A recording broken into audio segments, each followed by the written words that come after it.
नमस्कार, ये आकाशवाणी शिमला है। अब आप राजकुमारी चंदेल से प्रादेशिक समाचार सुनिए। आज के मुख्य समाचार। राष्ट्रपति रामनाथ कोविंद ने कहा, नई शिक्षा नीति से होगा विद्यार्थियों में नवीन कौशल का सर्वोत्तम विकास।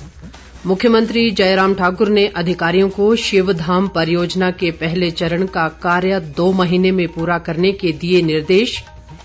केंद्रीय मंत्री अनुराग ठाकुर ने कहा, केंद्र व प्रदेश सरकार की योजनाओं से राज्य में विकास के नए कीर्तिमान स्थापित। और केंद्रीय मंत्री वीरेंद्र कुमार ने आकांक्षी जिला कार्यक्रम के तहत चंबा में चल रहे कार्यों की समीक्षा की। अब समाचार विस्तार से। राष्ट्रपति रामनाथ कोविंद ने कहा है कि नई शिक्षा नीति से विद्यार्थियों में नवीन कौशल का सर्वोत्तम विकास होगा। राष्ट्रपति आज धर्मशाला स्थित हिमाचल प्रदेश केंद्रीय विश्वविद्यालय के 6ठे दीक्षांत समारोह की अध्यक्षता कर रहे थे। उन्होंने कहा कि विश्व में जो भी देश अग्रणी रहे हैं, उनमें युवाओं और महिलाओं की भूमिका अहम रही है। राष्ट्रपति ने दीक्षांत समारोह में पदक हासिल करने वाली लड़कियों की संख्या अधिक होने पर खुशी जताई और कहा कि अगर समान अवसर मिले तो बेटियों की उपलब्धियां बेटों से अधिक होंगी। उन्होंने ये भी कहा कि हाल ही में यूपीएससी परीक्षा में भी पहले 3 स्थान बेटियों ने हासिल किए हैं। राष्ट्रपति ने हिमाचल से जुड़ी अपनी पुरानी यादों को भी ताज़ा किया और कहा कि यहाँ के लोगों की सादगी उन्हें बार बार आकर्षित करती है। दीक्षांत समारोह से पूर्व अकादमिक शोभा यात्रा भी निकाली गई। इससे पूर्व राष्ट्रपति रामनाथ कोविंद आज हिमाचल प्रदेश के अपने 2 दिवसीय प्रवास पर धर्मशाला पहुंचे। धर्मशाला पहुंचने पर राज्यपाल राजेंद्र विश्वनाथ आर्लेकर, मुख्यमंत्री जयराम ठाकुर, विधानसभा अध्यक्ष विपिन सिंह परमार और अन्य गणमान्य लोगों ने उनका स्वागत किया। इस बीच राष्ट्रपति रामनाथ कोविंद के अटल टनल रोहतांग के कल प्रस्तावित दौरे को देखते हुए मनाली और लाहौल स्पीति में सुरक्षा के कड़े प्रबंध किए गए हैं। हमारे लाहौल स्पीति जिला संवाददाता कुंदन शर्मा के अनुसार राष्ट्रपति रामनाथ कोविंद सिसु हेलीपैड पर उतरेंगे, जहां उनका परंपरागत ढंग से स्वागत किया जाएगा। यहां से राष्ट्रपति सड़क मार्ग से रोहतांग सुरंग देखने जाएंगे। लाहौल स्पीति के उपायुक्त नीरज कुमार ने बताया कि राष्ट्रपति के दौरे को देखते हुए अटल टनल रोहतांग से आपातकालीन वाहनों को छोड़कर अन्य सभी वाहनों की आवाजाही सुबह 8 बजे से राष्ट्रपति के वापस जाने तक बंद रहेगी। कुल्लू जिला प्रशासन ने भी राष्ट्रपति के दौरे को देखते हुए अटल टनल रोहतांग व लाहौल स्पीति की ओर से जाने वाले वाहनों के लिए एडवाइजरी जारी की है। प्रशासन ने कहा कि रोहतांग पास और सोलंग नाला की ओर जाने वाले वाहन पहले की तरह ही चलते रहेंगे। राष्ट्रपति के दौरे के दौरान वाहंग से लेकर धुंधी तक सड़क किनारे वाहन पार्क करने की अनुमति नहीं होगी। मुख्यमंत्री जयराम ठाकुर ने मंडी में निर्माणाधीन शिवधाम के पहले चरण का कार्य 2 महीने के भीतर पूरा करने के अधिकारियों और निष्पादन एजेंसी को निर्देश दिए हैं। मुख्यमंत्री ने आज निर्माण कार्य का निरीक्षण किया और कहा कि अगस्त महीने के अंत तक शिवधाम परियोजना का लोकार्पण कर दिया जाएगा।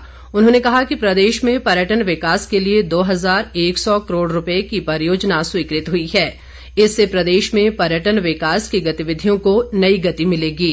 शिवधाम के दूसरे चरण का कार्य भी इस परियोजना के अंतर्गत किया जाएगा। मुख्यमंत्री ने कहा कि शिवधाम एक महत्वाकांक्षी परियोजना है और इससे मंडी विश्व में धार्मिक, सांस्कृतिक, पर्यटन मानचित्र पर मजबूती से उभरेगा। मुख्यमंत्री ने मंडी में जनसमस्याएं भी सुनी। उद्योग मंत्री बिक्रम ठाकुर ने कहा है कि प्रदेश सरकार हर वर्ग के कल्याण और उत्थान के लिए कृत संकल्प है। बिक्रम ठाकुर आज जसवां परागपुर विधानसभा क्षेत्र की ग्राम पंचायत गरली और सदवां में नुक्कड़ सभाओं को संबोधित कर रहे थे। बिक्रम ठाकुर ने कहा कि केंद्र और राज्य सरकार द्वारा हर वर्ग को लाभ पहुंचाने के लिए विभिन्न कल्याणकारी योजनाएं चलाई जा रही हैं। प्रदेश की जनता इन योजनाओं से लाभ प्राप्त कर सरकार के प्रयासों और संकल्पों को साकार कर रही है।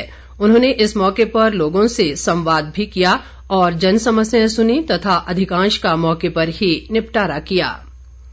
शहरी विकास मंत्री सुरेश भारद्वाज ने कहा है कि सतत विकास की कटिबद्धता के तहत सरकार ने शिमला नगर निगम के सभी वार्डों का समान विकास किया है। सुरेश भारद्वाज आज शिमला के वार्ड नंबर 21 लोअर ढली में 3.5 करोड़ रुपए की लागत से निर्मित पार्किंग स्थल के उद्घाटन अवसर पर बोल रहे थे। उन्होंने कहा कि लोअर ढली वार्ड में मौजूदा सरकार के कार्यकाल में लगभग 121 करोड़ रुपए के विकास कार्य हुए हैं। सुरेश भारद्वाज ने कहा कि स्मार्ट सिटी और अमृत मिशन के साथ साथ नगर निगम शिमला भी लोगों को सुविधाएं प्रदान करने में जुटा है। प्रादेशिक समाचार आकाशवाणी शिमला से प्रसारित किए जा रहे हैं।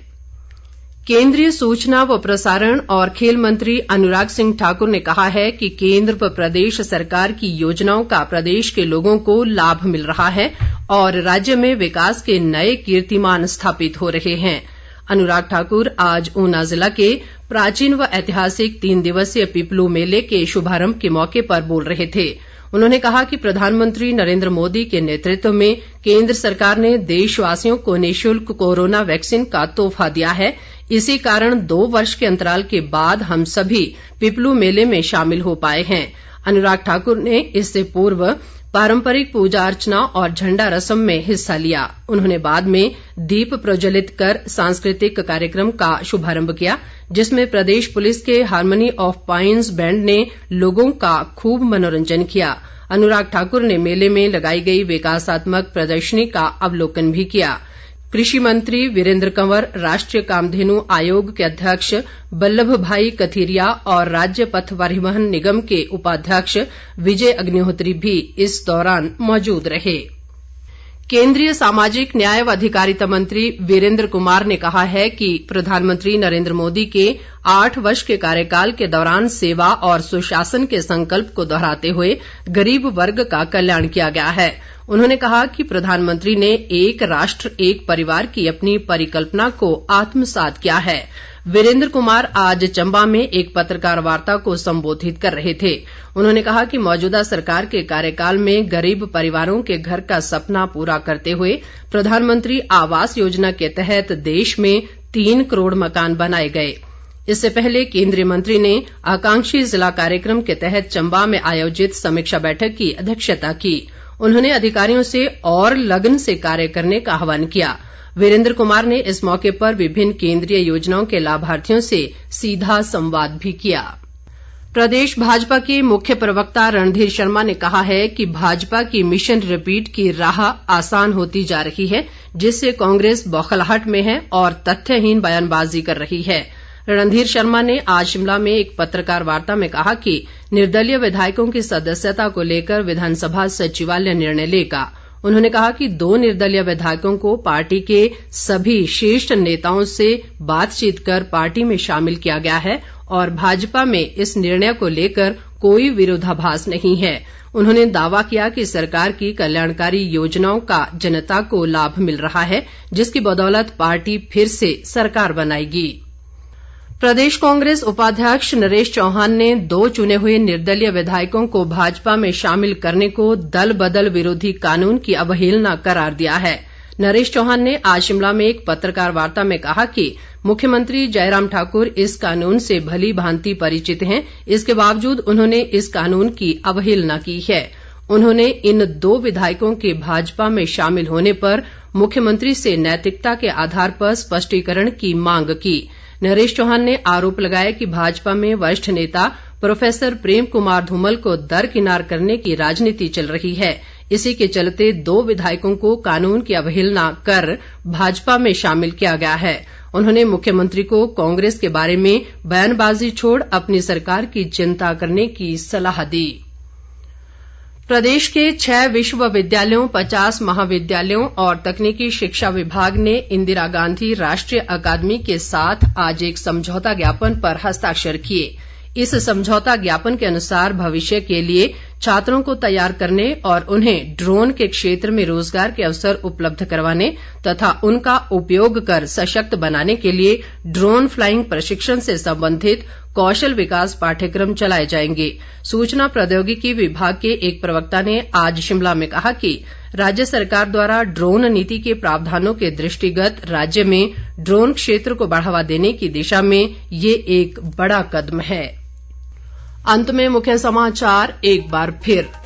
राष्ट्रपति रामनाथ कोविंद ने कहा, नई शिक्षा नीति से होगा विद्यार्थियों में नवीन कौशल का सर्वोत्तम विकास।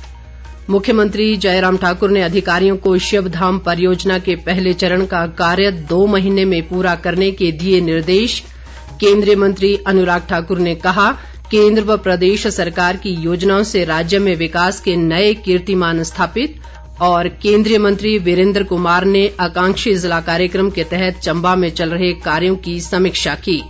इसके साथ ही ये समाचार बुलेटिन समाप्त हुआ। नमस्कार।